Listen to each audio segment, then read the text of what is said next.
Well, hey guys, it is John C. Morley here, serial entrepreneur. It's great to be with you on another fantastic Saturday. This is April 12th, 2025, and welcome, ladies and gentlemen, to Inspirations for Your Life. Ladies and gentlemen, I am your host, John C. Morley, serial entrepreneur. It is always such a privilege, a pleasure, and honor to be with you here on the show. Whether you're tuning in live or you're coming for a replay or you're seeing us on many of the cable stations that we're available on throughout the tri-state area, thank you so much for checking us out. Really do appreciate that. Our master topic for this week is a real doozy, one that I think everyone's going to appreciate. What you say, what you do, who you are. This is Series 4, Show 16. And you know, our first episode always starts off with that title as kind of the introduction. All right. Do check out believemeachieve.com for, of course, more of my amazing, inspiring creations. I invite you right now to head over to your kitchen and maybe get something yummy. Maybe that's hot, maybe that's cold, maybe that's healthy, maybe that's sweet, maybe it's tart. I don't care. Go and get it and head on back. Or maybe just a refreshing glass of ice cold RO water or maybe some bottled water. All right, you can check out more at believemeachieve.com.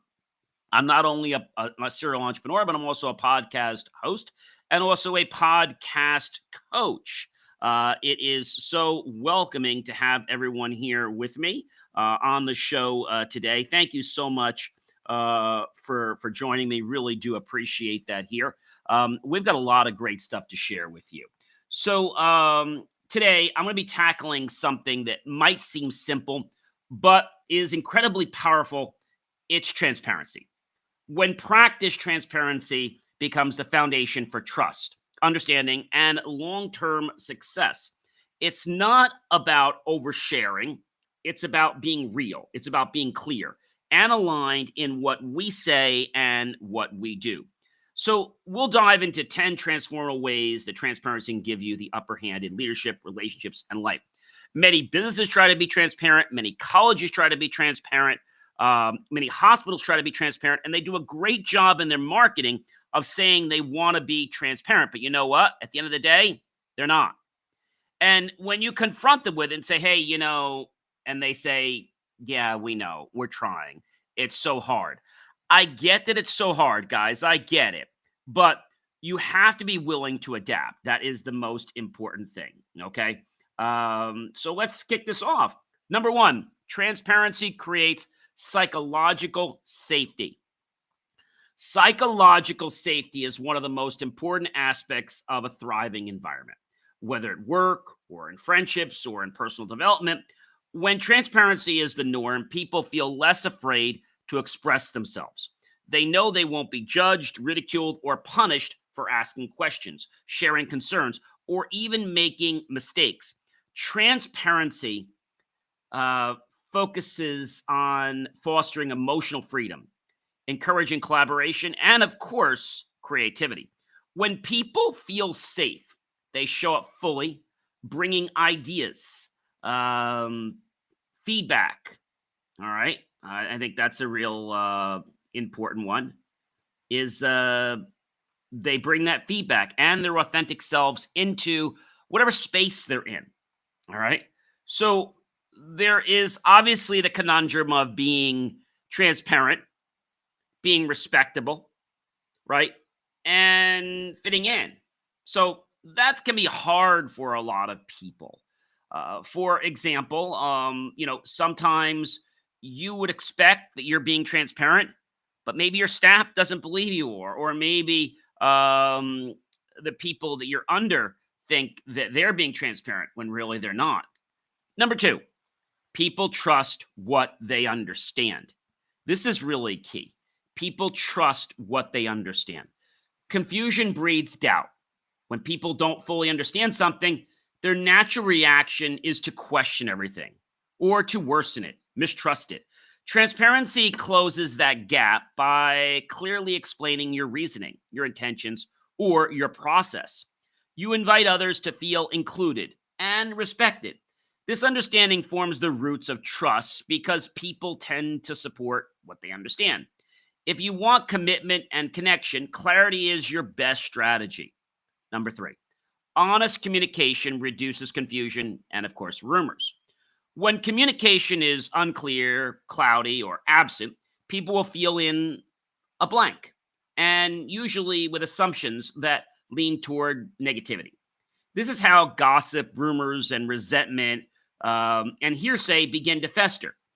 Honesty and transparency are key to communication, and this will diffuse um, challenges that come up by proactively addressing questions and concerns instead of allowing ambiguity to fuel your stories that spread like wildfire, that turn into complaints, reports to different departments. Why not foster a sense of truth?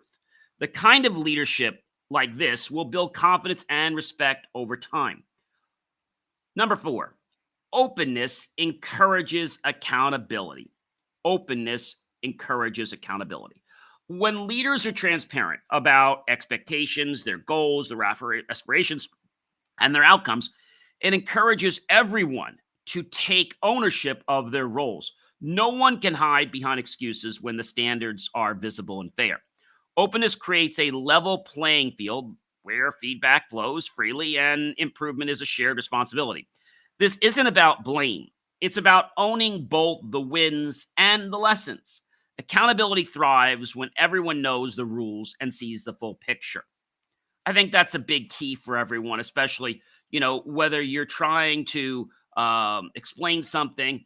And when you do this, it's important that you are transparent, that you are stating just the facts, that you are stating what it is. Now, sometimes our feelings have a way of taking what we see or we perceive and blowing it up into something that is totally unproportional or disproportional. This happens because of maybe our insecurities. It happens because of the fact that, hey, I'm not getting enough attention. So I decided that I want to do this so that I can expel and, get my voice heard. But that sometimes really weighs the scale down of inclusivity and also really pushes the scale down on no discrimination because you're figuring, well, I can, so I will, but really you're abusing that. Number five, truth telling sets the tone for culture. Culture's not what's written on the wall, it's what's lived day to day. When leaders choose transparency, they give others permission to do the same. That means truth, that means honesty, that means authenticity. Becoming part of a cultural expectation is not easy. Teams, communities, and relationships develop a shared language of integrity. And over time, this becomes embedded in the identity of the group. Truth telling isn't just ethical, it's magnetic. It attracts the right people and repels the wrong ones. All right. I think that's a really important one. Number six, transparency improves collaboration. You can't build anything today if you're not working from the same blueprint or even the same plan or the same mission. Transparency ensures that everyone has access to the same information, goals, and challenges. This creates alignment, which is essential for effective collaboration. Instead of working in silos or duplicating efforts, teams work synergistically. Transparency breaks down the walls between departments, roles, or egos, making room for mutual respect and shared success. Number seven, integrity and clarity drive loyalty. People stay loyal to leaders and organizations that are consistent and trustworthy. When you communicate with integrity, meaning you say what you mean and do what you say, it builds emotional security, adds clarity to that, and you eliminate the stress of guessing games. This combination becomes a magnet for retention, commitment, and even the advocacy. Loyalty isn't bought, folks. It's earned through trust that's reinforced by action over time. Again, notice I said over time, not overnight. Trust grows when actions match our words. There's nothing more powerful in leadership than alignment between what you say and what you do. People may forget your words, but they'll never forget how you consistently or inconsistently demonstrate your actions and what they were. When your behavior reflects your promises, you reinforce trust at every step. This is where credibility is born in the small daily decisions where integrity shows up. Trust, once earned in this way, becomes your reputational's strongest pillar. Number 9, being clear avoids costly misunderstandings. It can even avoid things like lawsuits. Misunderstandings cost far more than time. They can derail entire relationships, projects, and businesses, schools, any goals you may have. When transparency and clear communication are present, everyone is working from the same page, the same planner. Expectations are understood.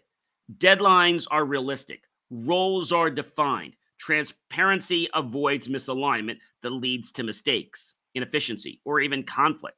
It's much cheaper to be clear up front than to fix a mess later. Number 10, vulnerability, not oversharing, builds real respect. True transparency doesn't mean sharing every detail of your life. It means being genuine and emotionally honest. Vulnerability done right isn't weakness, guys. It's strength in motion. When a leader admits they don't know something or shares a lesson learned from a failure, it humanizes them. It shows humility, courage, and maturity. That kind of transparency earns respect faster than any title or polished image ever could or would. It tells others, I trust you with the real me, and invites them to do the same. Now, you might be saying, John, this sounds great. I've heard this before, but I can't do this. So if you're saying that right now, I can't do this, I'm going to ask you something. I'm going to ask you why you feel you can't do this. Why? You might be scared of what's going on in your life. You might not understand that it's the personalness. It's when I say intimacy, I'm talking about getting to know somebody. I'm not talking about something on an adult scale or anything like that. I'm talking about personality. I'm talking about who you are. Okay. And getting rid of those walls. Right. And I think if we can do that, then there's a lot that can transpire in our lives. I mean, I'm talking a lot. I'm not just saying something that you can do just today or tomorrow. I'm saying something that could literally be open, some new epiphany that could happen, right? But a lot of times people don't do this. And it's because of ego, it's because of norms, it could be because of culture, it could be because of the fact that because someone said so or reportedly said this or did this, that's a problem. All right. I think that's a big issue for a lot of people. So transparency creates psychological safety. Years ago, when I started working with a new set of interns, which I do quite frequently, I noticed everyone was quiet in the meeting, nervous to speak up. So I did something simple. I shared one of my biggest mistakes from a past project and what I learned from it. The shift was instant. People started opening up, not just with ideas, but concerns about me and how am I doing. That moment reminded me when you lead with transparency, you create a space where people feel safe enough to be real. And that's where true collaboration begins. Not something everyone's going to just do out of the gate. People trust what they understand. I once worked with a client who was skeptical about a software implementation we recommended. Instead of pushing forward, I walked them through every step of the plan, why it mattered, what it solved, and what could go wrong. The more I explained, the more they relaxed. By the end of our session, not only did they agree, but they became the project's biggest advocates. He reminded me that trust doesn't come from expertise alone. It comes from helping others, understanding why you do what you do. Number 3, honest communication reduces confusion and rumors.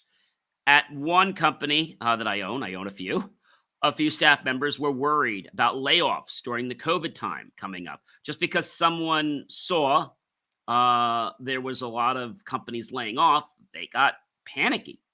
Tensions rose quickly. When leadership didn't communicate, the rumors grew. I stepped in and suggested an open Q&A, being the CEO, and explained everything transparently. It was just a strategic planning session, and within minutes, the team felt reassured.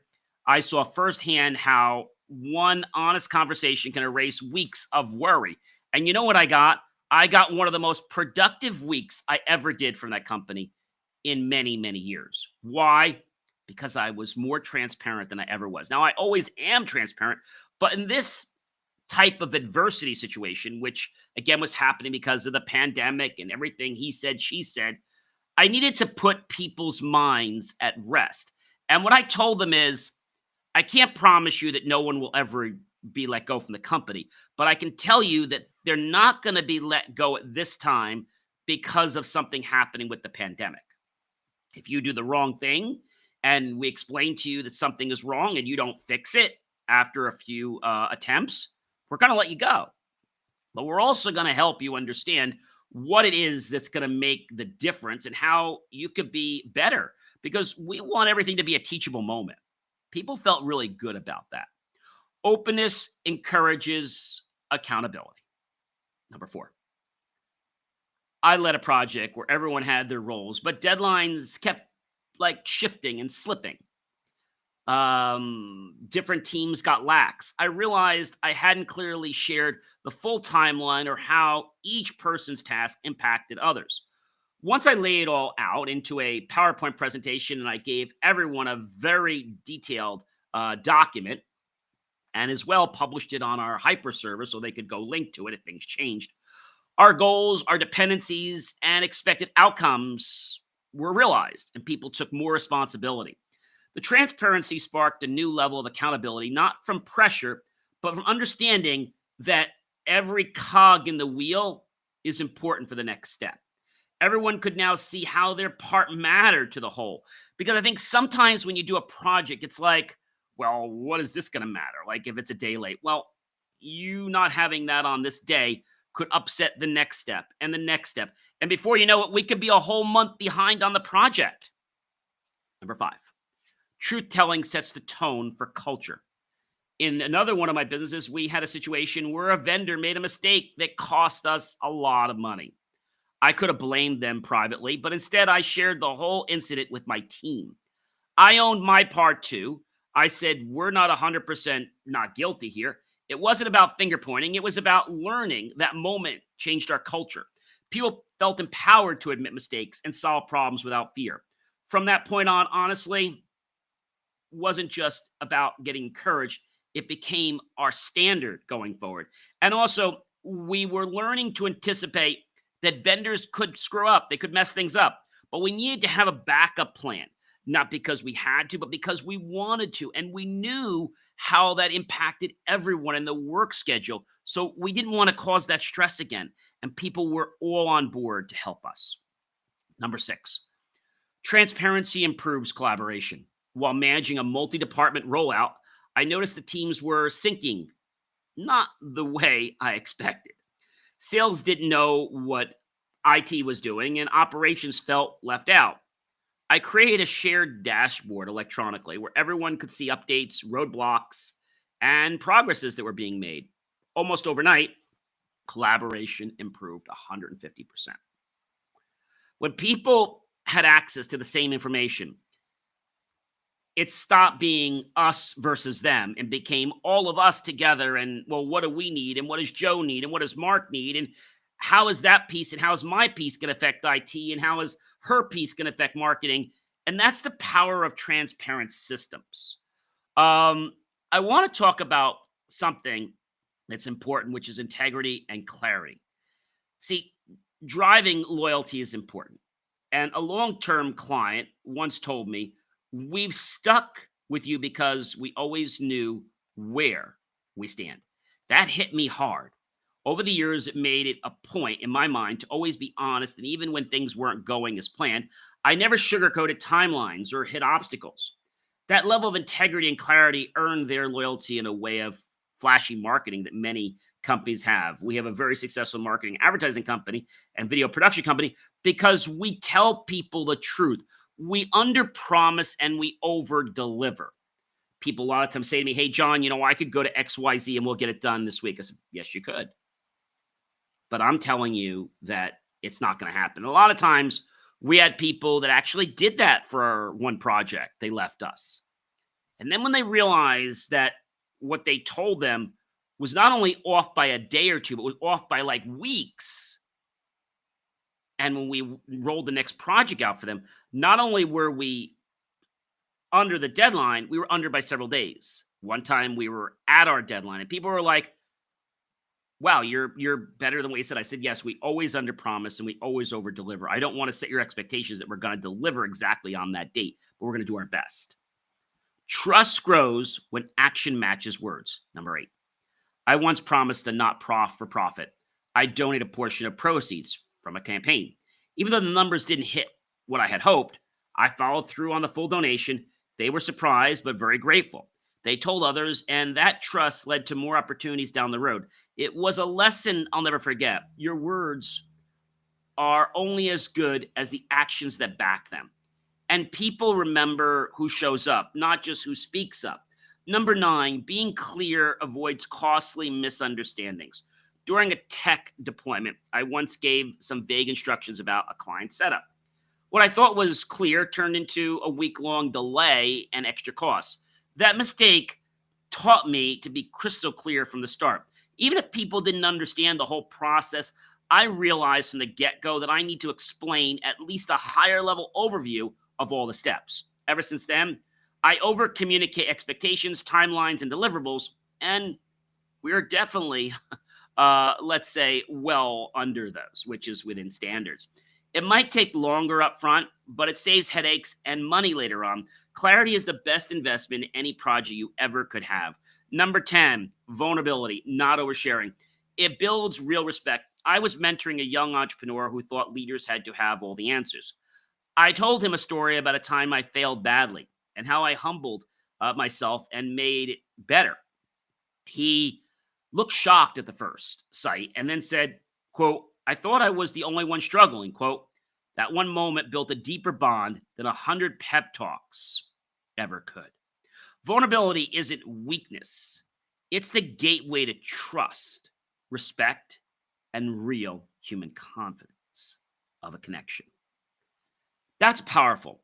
But I want to talk about something else, and that is the truth about transparency systems at colleges. So the truth about transparent systems at colleges is that while many institutions claim to value transparency, they value, as I said, they value to gain transparency. Maybe it's a marketing ploy. Maybe it's something that they feel is going to get them bonus points or get them some kind of a reward. But the truth of the matter is, if you're going to be transparent on paper, then you've got to be transparent in everything you do. And as I said to you, many institutions claim to value transparency. The reality is often far more complex and sometimes very disappointing. Here's the core truth. Transparency at colleges tends to be selective, inconsistent, and often bureaucratic. While certain areas like course evaluations, financial aid, breakdowns, or academic requirements may be clear, deeper systems like funding decisions, tenure processes, student conduct investigations, or internal politics are often opaque or intentionally vague. Key truths about the college transparency system. Number 1, financial transparency is limited because colleges publish tuition rates in a certain way, but the real cost after scholarship aid and fees is often a little murky, right? Decision-making is often top-down. Administrative decisions like program cuts, leadership changes, or major campus shifts are typically made behind closed doors, not open to the public, with minimal student or any faculty input. Number 3, disciplinary process can lack clarity. Student and faculty disciplinary systems often operate with limited disclosure, inconsistent rules, and little visibility into how decisions are made. Number four, faculty government isn't always democratic. Shared governance is a popular concept, but in practice, many faculty feel excluded from the real influence on policy and, of course, budget decisions. Number five, transparency depends on leadership. Some college presidents and provosts actively promote open dialogue and clear communication. Others use layers of bureaucracy to delay or avoid accountability. Number six, students push for it, but often hit walls. Student activists frequently demand more transparency around police presence, racial equality, mental health, funding, and Title IX investigations. Their efforts are met with mixed results. Sometimes progress often leads to frustration. So, what is the bottom line? True transparency in colleges is rare unless there is strong ongoing pressure from students, faculty, and public accountability. Institutions tend to protect their image and without sustained demand. The system remains clouded and policy speak and a lot of red tape, guys. I mean, this is not, this is not the way people want to see it. Okay.